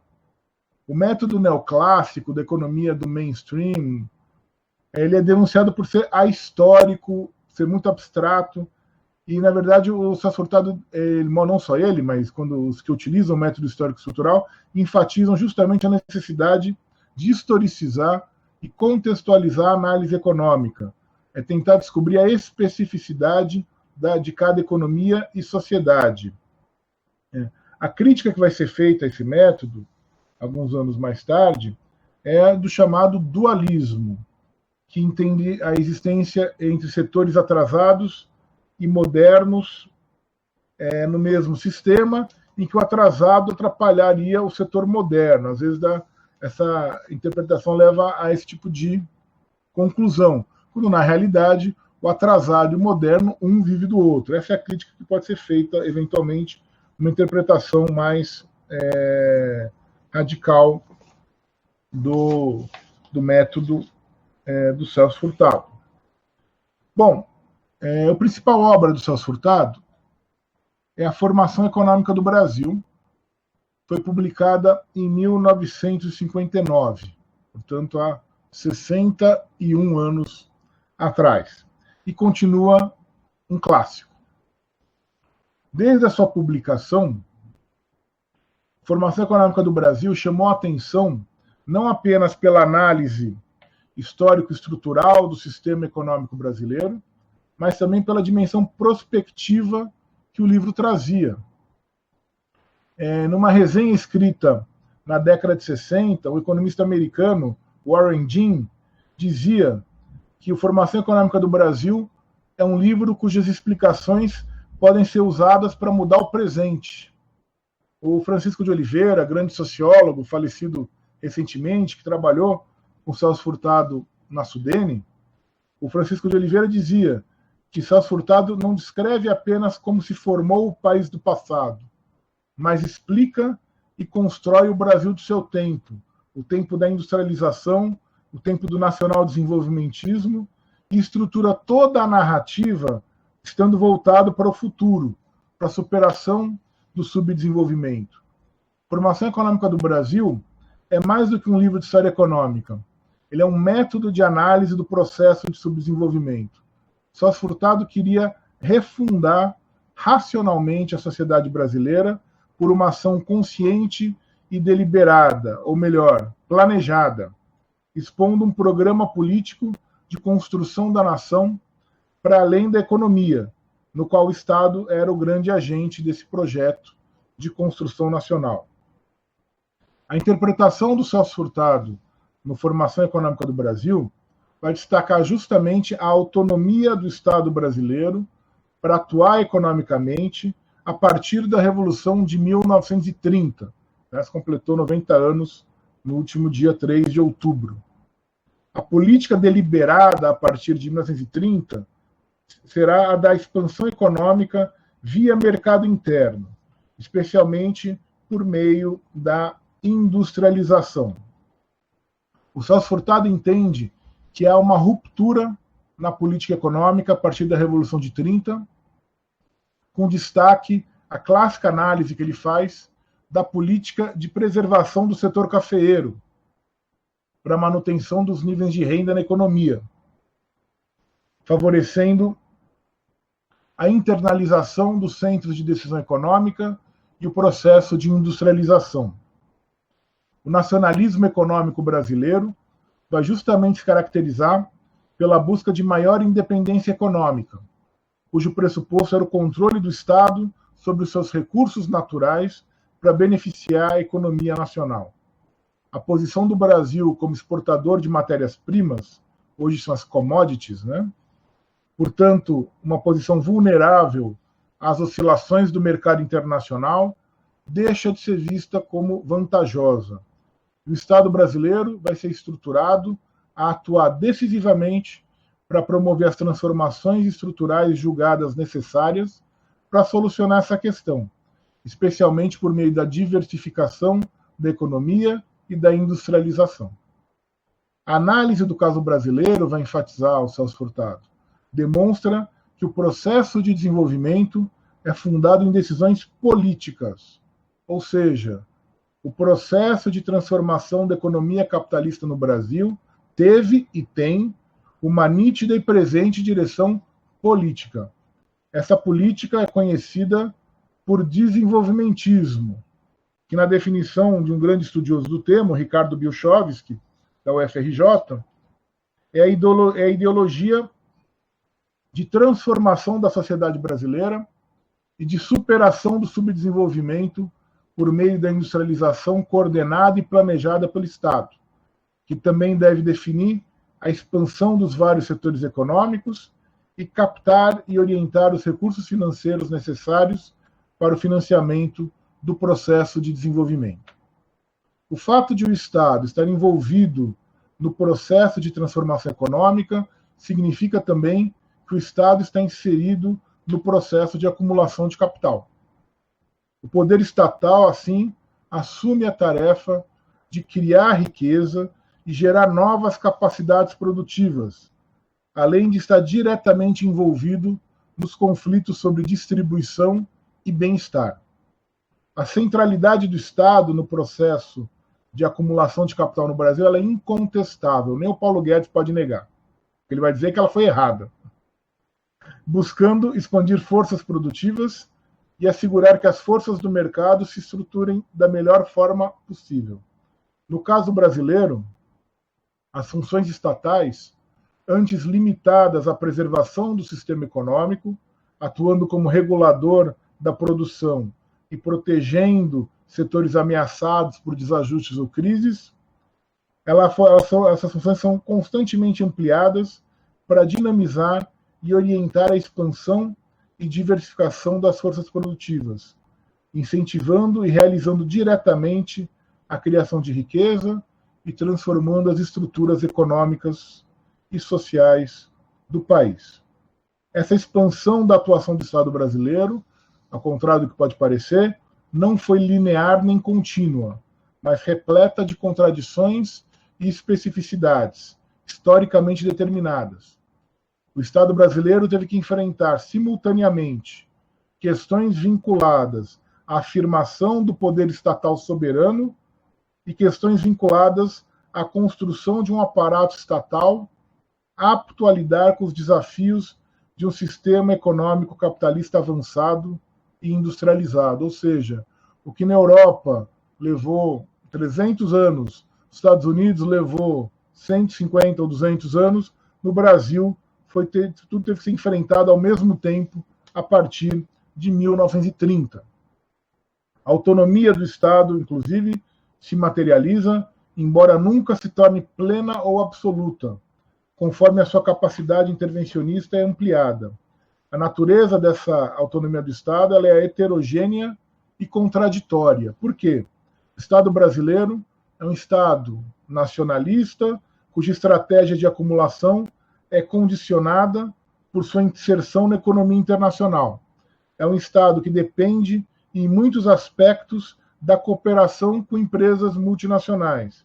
Ou seja, é um Estado intervencionista que atua de forma profunda e transformadora em vários setores, mas é limitado e insuficiente em outros tantos. É um Estado que consegue construir satélite ou explorar petróleo a 7 mil metros de profundidade, e, ao mesmo tempo, é um Estado incapaz de desapropriar um latifúndio. Apesar das suas contradições, ou por causa delas, talvez, o Estado brasileiro e o Celso Furtado demonstra isso, é um instrumento central na política de desenvolvimento.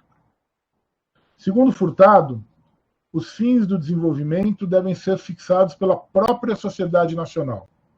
No nosso caso, a Leia até mencionou agora, estão fixados na atualidade na Constituição de 1988.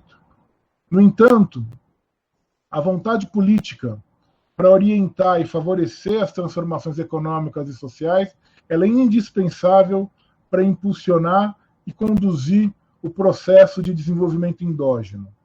Um desses objetivos, como já foi mencionado, é o da homogeneização social, ou seja, é a ideia de garantia da apropriação do excedente econômico pela maior parte da população. É a ideia de internalização dos centros de decisão econômica. É a dinamização e integração do mercado interno com grande ênfase para o desenvolvimento tecnológico.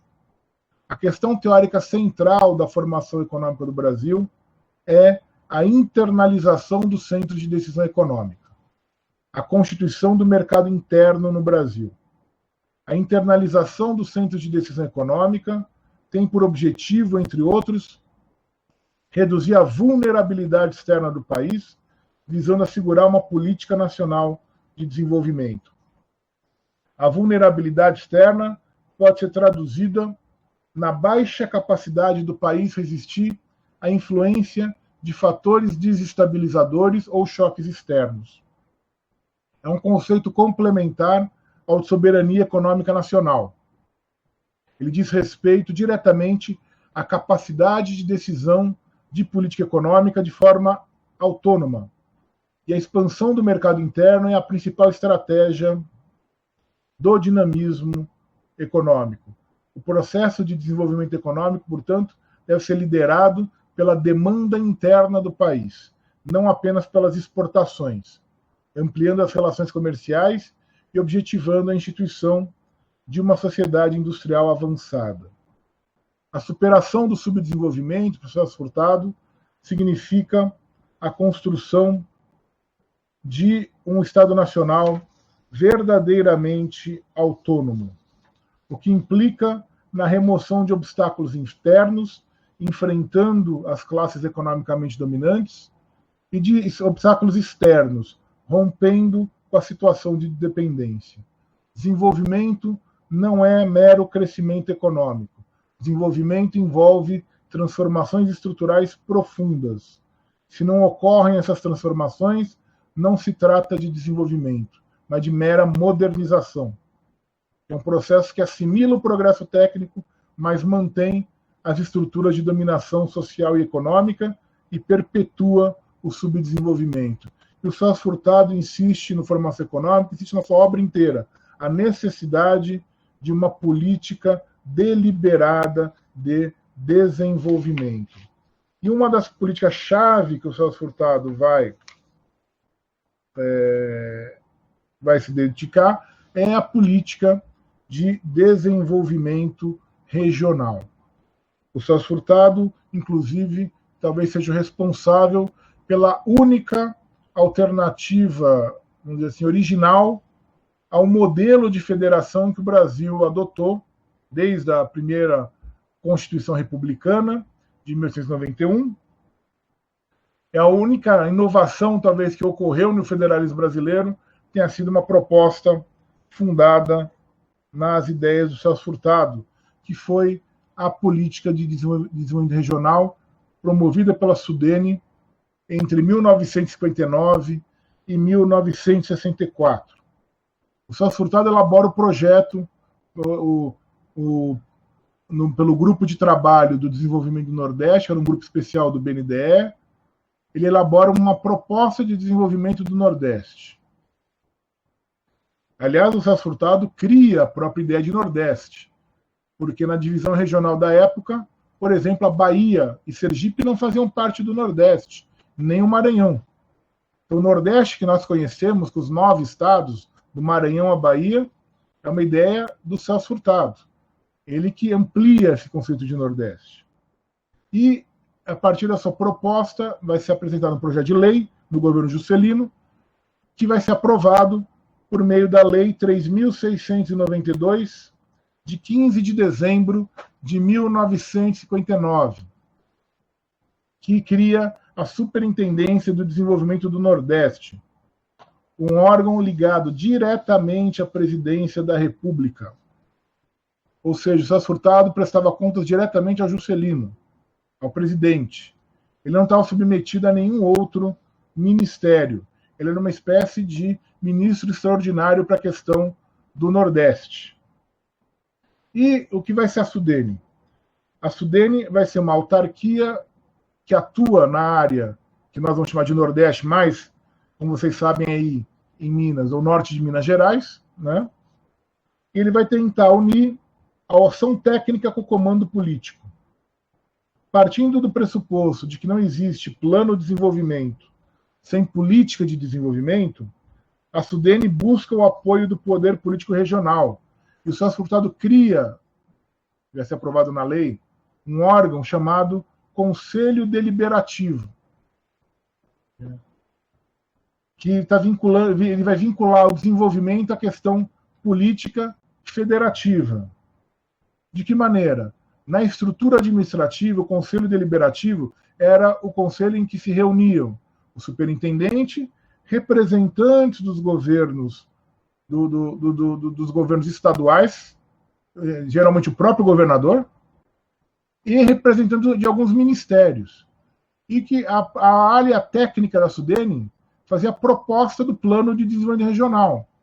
Esse plano, essa proposta era debatida no Conselho Deliberativo, ou seja, os próprios governadores participavam da discussão e traziam suas sugestões, suas propostas, suas oposições.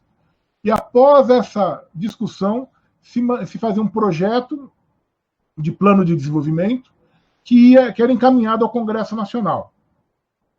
Ou seja, uma proposta de plano de desenvolvimento regional já chegava com força política de apoio de 9 governadores. Era uma espécie de vontade regional. O Celso Furtado conseguiu criar um mecanismo em que havia influência das unidades federadas atingidas nas decisões do órgão federal de planejamento regional. A proposta da Sudene original, de 59 a 64, com esses planos diretores elaborados na região, discutidos por governadores eleitos no Conselho Deliberativo, enviados para discussão e aprovação no Congresso Nacional, quebrava a prática da centralização burocrática e teve uma relevância na tentativa de reestruturação do federalismo brasileiro, porque conseguiu envolver efetivamente os governos federal e estaduais em um projeto comum, em uma política de cooperação. Essa participação dos estados no Conselho Deliberativo legitimava e dava força às decisões tomadas pela Sudene. O Conselho Deliberativo da Sudene, portanto, foi uma tentativa de canalizar e expressar a vontade política regional. O objetivo, justamente, era poder influir nas decisões de política nacional. A Sudene se tornava uma espécie de contrapeso à influência do poder econômico do setor industrial do Sul e Sudeste, que tinham, obviamente, seu poder e sua influência no âmbito do executivo e do legislativo. Então, a Sudene vai ser um órgão que vai ter um plano, vai ter um peso político e vai estar vinculada justamente ao discurso do final dos anos 50, início dos anos 60, e que Celso Furtado é um dos autores centrais, das chamadas reformas de base. O que são as reformas de base? As reformas estruturais que o Brasil nunca fez. Reforma agrária, reforma urbana, a reforma educacional, a verdadeira reforma administrativa, não esse pastiche que vai destruir a administração pública brasileira encaminhado recentemente ao Congresso. São uma série de reforma tributária, são uma série de reformas estruturais visando o quê? Visando ampliar a participação popular e a distribuição de renda e a participação popular no processo de desenvolvimento. E o Celso Furtado é central nesse processo, seja na questão federativa, ele está trabalhando na Sudene, Sudene que depois de 64, e antecipando aqui, é totalmente esvaziado, né, com a destituição de Furtado e o fim da federação na prática, e que nunca mais vai ser retomado, nem pelos governos ditos progressistas que vão ser instalados no Brasil entre 2003 e 2016, não vão restaurar a Sudene nos seus moldes originais. Mas o Celso Furtado também está, como ministro do Planejamento, fazendo parte dessa discussão das reformas estruturais para o Brasil superar o subdesenvolvimento. E o que o Celso Furtado destaca nas suas obras e na sua atuação como ministro do Planejamento, né, no período João Goulart?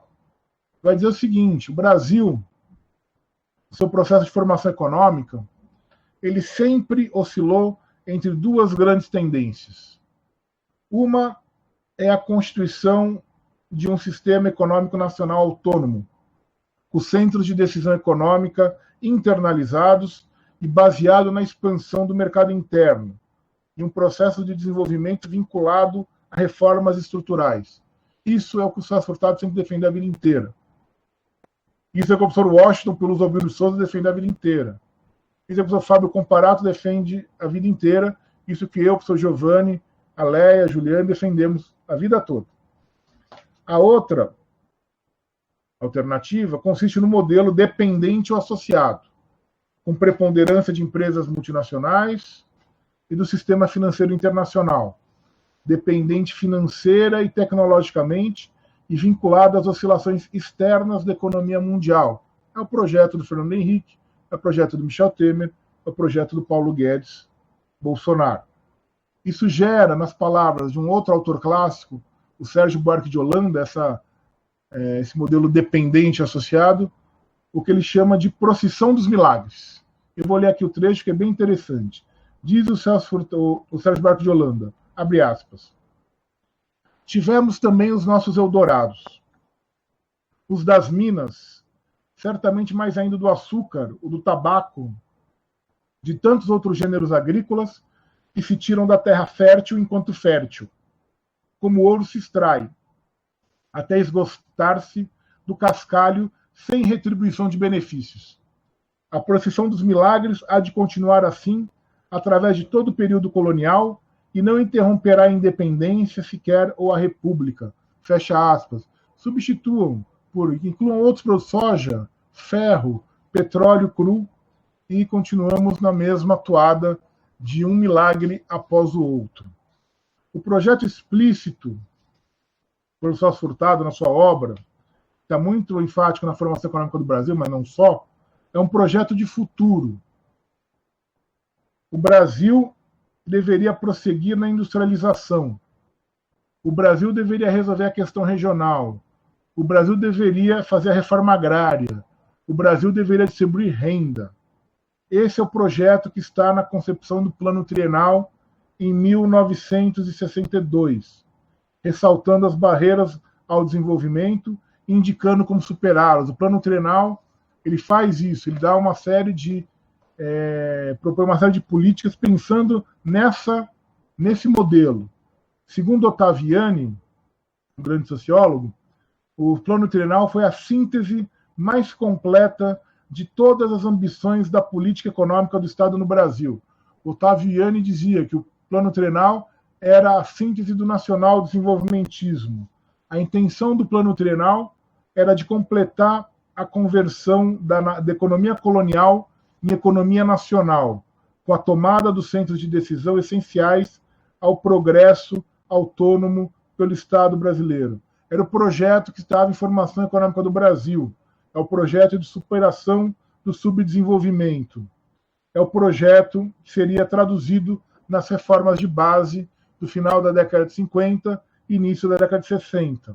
E aí eu encerro. Esse projeto, exposto na formação econômica do Brasil, exposto no Plano Trienal, pelo qual Celso Furtado batalhou a sua vida inteira, é o projeto que foi derrotado em 1964 e que aí não foi retomado.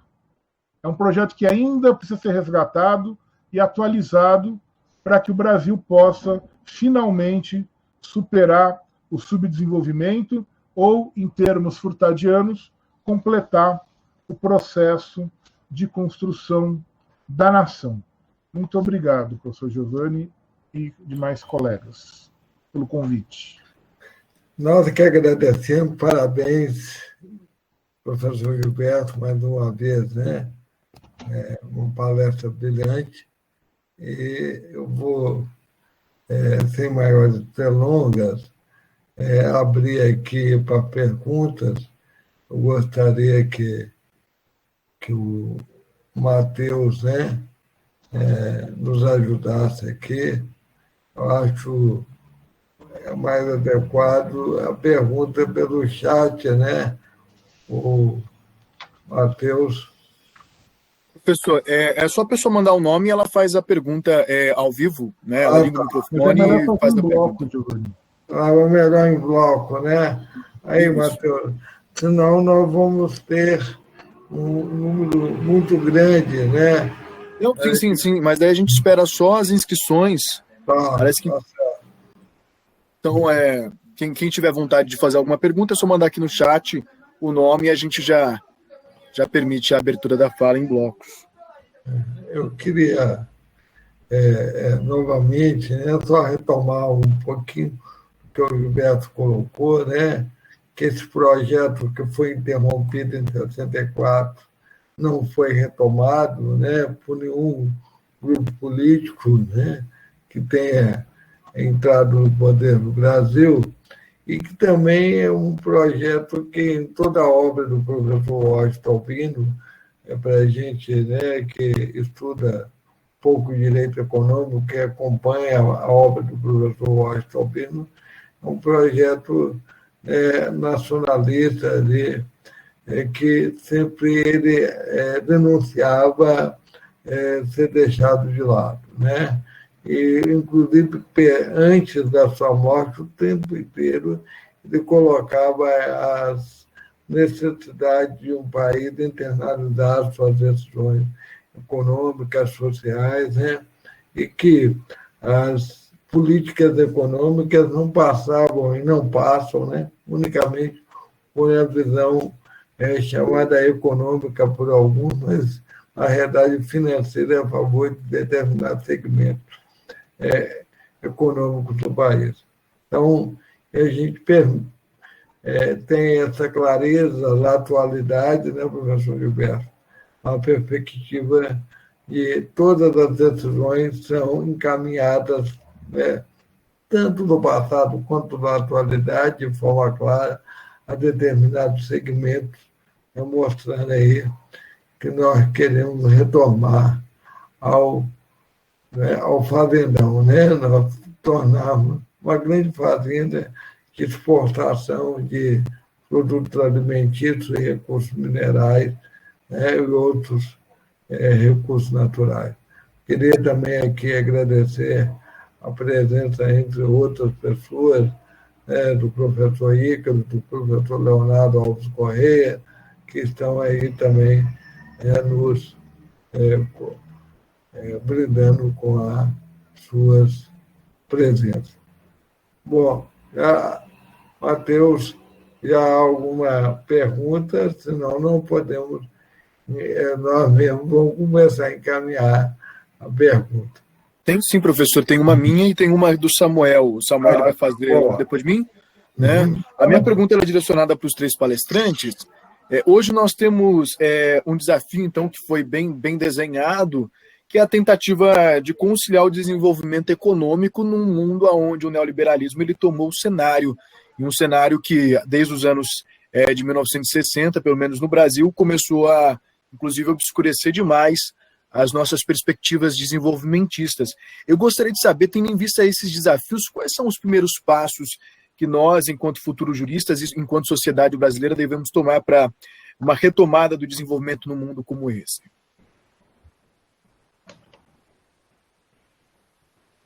Bom, tem a pergunta do Samuel também, professor? Bom, professor Samuel, prazer, também pode colocar a sua pergunta. Obrigado, professor Giovanni, obrigado, Matheus. Bem, primeiro, parabenizar aí os nossos colegas paulistas, né? O professor Gilberto sempre deixa uma frase que fica ecoando, né? Ele está falando, o projeto nunca foi... O plano trienal está aí à disposição, as reformas de base, a Sudene e o Nordeste aguardam até hoje enfim, que a gente retome, né, o passo de onde o Furtado deixou já desenhado. Bem, eu acho que o meu questionamento é sobre sobre a condição, professor Gilberto, Léa e Juliane, a condição que a gente enfrenta de descrédito com a força política, a força da Constituição Federal, né? Há um descrédito generalizado a respeito do que a Constituição Federal de 88 de fato representa para um futuro desenvolvimento, né, para a realização do desenvolvimento nacional. Esse grupo que está instalado no governo hoje, por eles apagaria, né, tudo que está escrito na Constituição Federal, especialmente aquilo que trata sobre a ordem econômica. De nossa parte, como que a gente enfrenta, nesse momento atual, esse descrédito à Constituição e o que podemos fazer para retomar uma luta pela efetivação, né, dessa ordem constitucional de 88, para garantir o desenvolvimento, redução das desigualdades regionais, especialmente, eu falo interesse próprio, né? Falo aqui interesse próprio, a redução das desigualdades regionais é fundamental para qualquer projeto de desenvolvimento nacional, né? Não é possível você imaginar um desenvolvimento nacional da forma com que se estrutura o nosso atual capitalismo interno, né? A gente não consegue ver caminho nenhum de desenvolvimento, pelo menos eu falo com muita tranquilidade aqui da minha perspectiva. Não há futuro desenvolvido no Nordeste com o caminho que nós seguimos. E a Constituição Federal de 88, permanecemos nós em defesa da sua institucionalidade, da sua manutenção, queremos um Brasil que viva um século sob essa Constituição, né? Que projeto nós devemos ousar construir para que essa Constituição sirva como instrumento para um governo que, de fato, se decida, né, no futuro próximo, ou em médio prazo, produzir os resultados previstos lá no plano trienal do nosso supermestre Celso Furtado, homenageado hoje. Muito obrigado. Tem mais alguma pergunta, Matheus? Parece que é a Cirlei quer perguntar. Cirlei.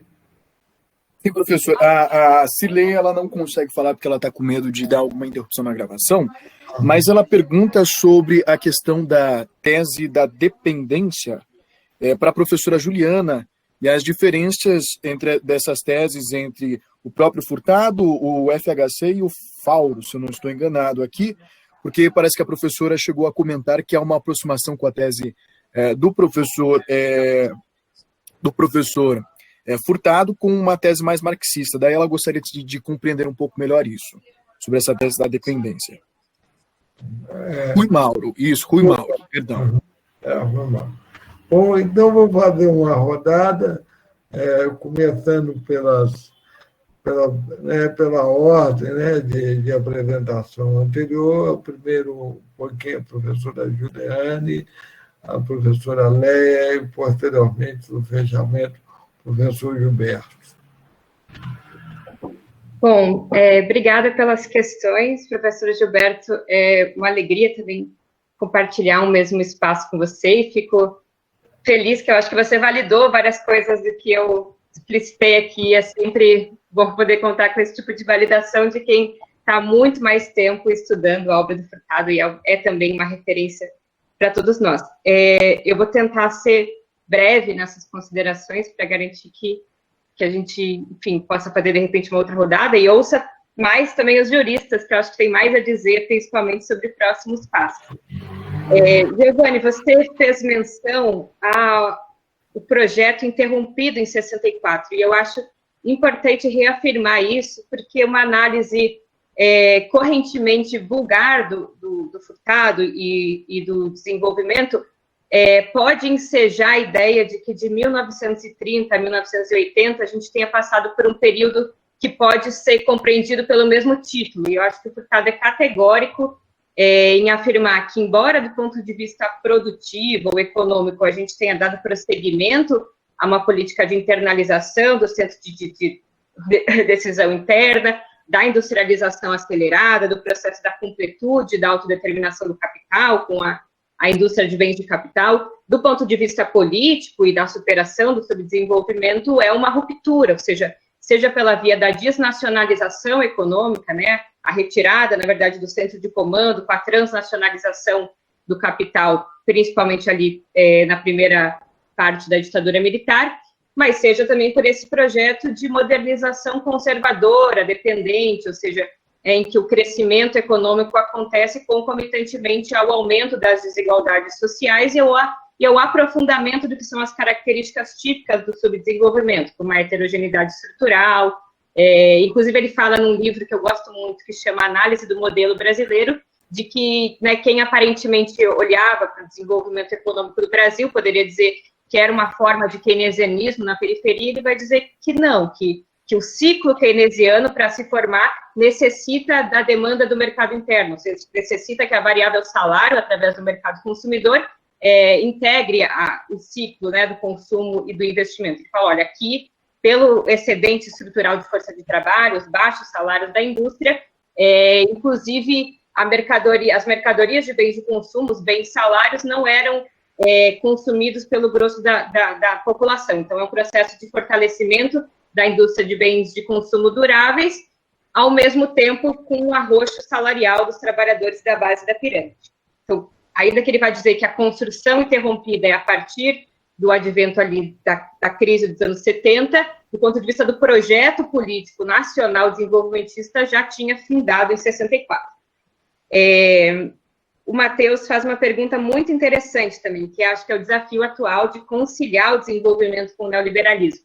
Então, eu apresentei um pouco essa tese do Furtado de que existiu uma janela histórica entre 1930 e 1980, do ponto de vista externo, né, pela própria dinâmica dos conflitos bélicos e aquele capitalismo regulado da Conferência de Bretton Woods, um controle dos fluxos de capital, ou até pela própria manifestação da concorrência interimperialista pós-Plano Marshall, com a competição da Alemanha, Japão e Estados Unidos, que passou por uma rodada de exportação de capital para a periferia, e isso contribuiu para a nossa industrialização. Isso foi uma janela, ou seja, não quer dizer que a gente tenha tido menos imperialismo ou menos dependência, mas quer dizer que, do ponto de vista das políticas nacionais, me parece, e é baseado no Furtado, que essa foi uma janela em que foi possível lançar mão de uma série de políticas nacionalistas, de certa forma anti-imperialistas e desenvolvimentistas, sem que existisse uma reafirmação de um lugar,